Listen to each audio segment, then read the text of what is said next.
Brigitte Lahaie, Sud Radio. Nous continuons à évoquer le sujet de l'excision avec vous, bien sûr, si vous avez envie de réagir, si vous avez envie de poser des questions à Bruno Deval qui est avec nous et qui répare justement les femmes qui ont été excisées. Vous pouvez nous appeler au 0826 300 300. Avant de donner la parole à Alimata Fofana qui nous a rejoint, j'aimerais bien la réponse à ma devinette. Bruno Deval, quelle serait la plus belle mort à 90 ans? Alors, récemment, il y a eu le marathon de Paris. Oui. Il y a un homme fantastique de 93 ans qui a fini le marathon de Paris en 7h30. Mais il n'est pas mort. Il n'est pas mort. Mais 6 mois qui vient de faire les 10 km d'Isola hier et qui prépare le marathon de New York. Si je pouvais mourir pendant un marathon, ce serait la plus belle mort qui puisse exister pour moi. Ah bon, eh ben moi, la réponse, la voilà, c'est tué d'un coup de revolver par un mari jaloux. C'est pas mal ça, à 90 ans. Ah bah si, c'est pas mal quand même. À 90 ans moi je trouve que c'est pas mal. Encore le bien bandé, moi j'aime pas la violence. Attendez, bien bandé à 90 ans et arriver à rendre un mari jaloux, moi je trouve que c'est pas mal. Hein. Vous êtes d'accord avec moi, Alimata Fofana? Sur quoi? Vous ne connaissez rien de bien bandé à 90 ans sur le coup de revolver, je trouve ça quand même pas mal. À 90 ans, je trouve que c'est une mort... C'est violent. Ouais, mais c'est du Racine. Au moins, tu meurs d'un seul coup. Voilà, c'est ça, c'est du Racine. Ouais. Je préfère m'écrouler avenue Foch, à l'arrivée du marathon de Paris. Bon, y en a qui préfèrent le sexe et d'autres qui préfèrent le sport. Bruno Deval, c'est tout. Hein. Qu'est-ce que vous voulez que je vous dise?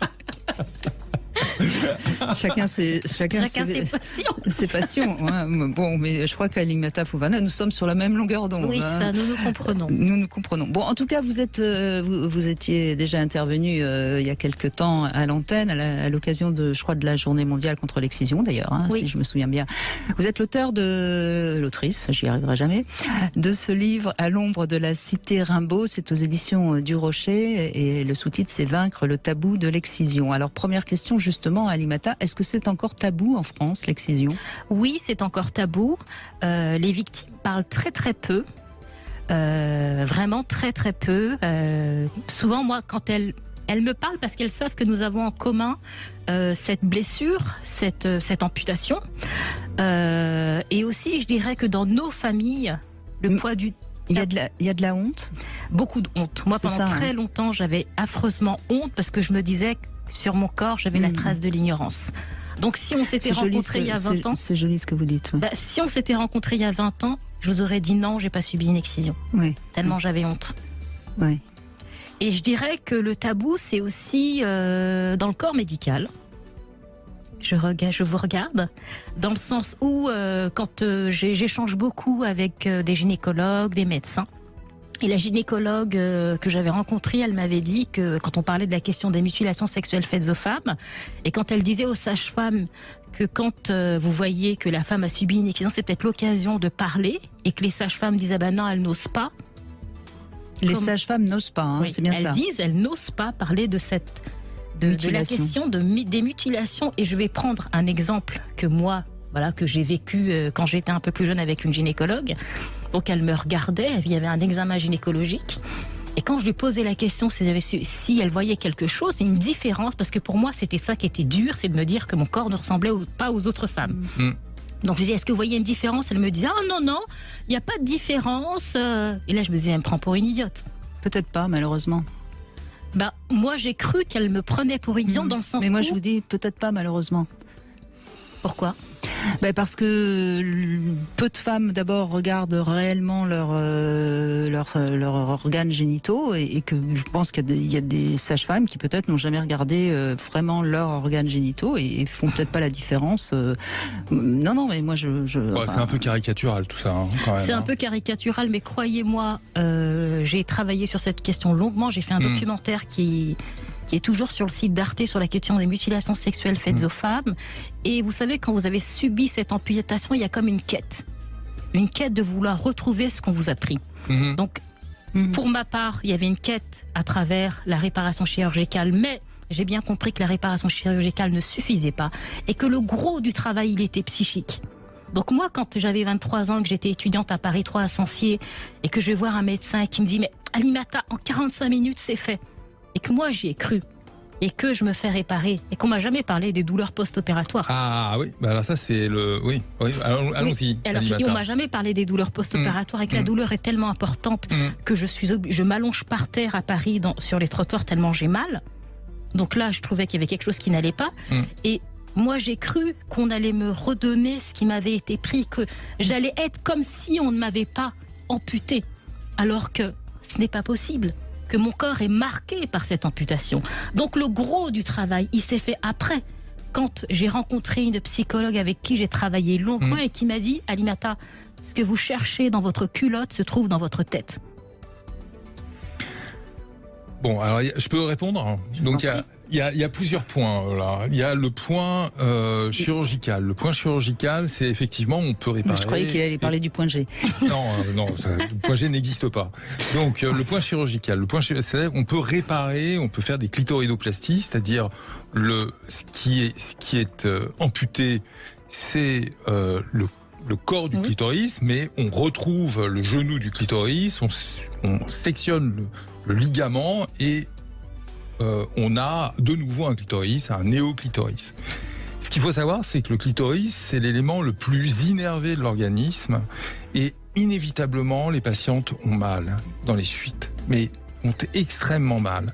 Initialement, on gardait les patientes en ambulatoire, on opérait les et depuis qu'on a développé cette activité, on les garde 1 à 2 nuits et elles sont sous morphine, mais elles sont prévenues. Elles sont prévenues. Et donc, quand on opère des patientes pour des clitoridoplasties, eh bien, les patientes sont prévenues que l'intervention peut faire extrêmement mal. Voilà, ça c'est le premier point. Le deuxième point, et là vous avez parfaitement raison, c'est que il faut que l'intervention chirurgicale soit associée à un suivi avec une sexothérapeute, avec une sage-femme. Et là, encore, on reprend le mandrinage. C'est-à-dire que il faut réhabituer... Oui, mais ça, c'est le corps. Mais le corps, c'est vachement important, Brigitte. Non, mais mais on ne peut pas dissocier les deux. On peut pas dissocier les deux. Et puis, quand on a été excisé, surtout si ça s'est fait sans anesthésie, il y a une douleur ancestrale qui est là, et celle-là, il faut la travailler. Non, mais il ne faut pas faire le procès. Ensuite, mais on ne vous fait aucun procès, Bruno Deval. Je ne fais pas de procès non plus, monsieur. Pourquoi vous avez besoin de vous défendre comme ça? Bruno, pardon, je ne vous fais pas du tout de procès. Mais c'est vrai que... Alors, non mais quand vous dites que les gynécologues m'ont regardé, non mais il est anti-psy, monsieur Deval. Ce que vous dites sur la réparation chirurgicale, vous avez raison. Mais il y a un élément important que vous n'avez pas souligné, c'est que on peut avoir recours à la réparation chirurgicale et après coup, on peut avoir un réenfouissement du clitoris. Exactement. Ouais, mais ça, on le dit pas aux patientes. Exactement. Oui, mais ça, on le dit pas aux patientes. Donc vous y allez, vous faites cette opération qui est tout de même lourde avec une anesthésie générale. En tout cas, pour ma part, ça a été comme ça. Et après coup, tu te rends compte que ton clitoris, il a disparu. Oui. Mais sauf qu'on te le dit pas. Et un jour, tu te réveilles et...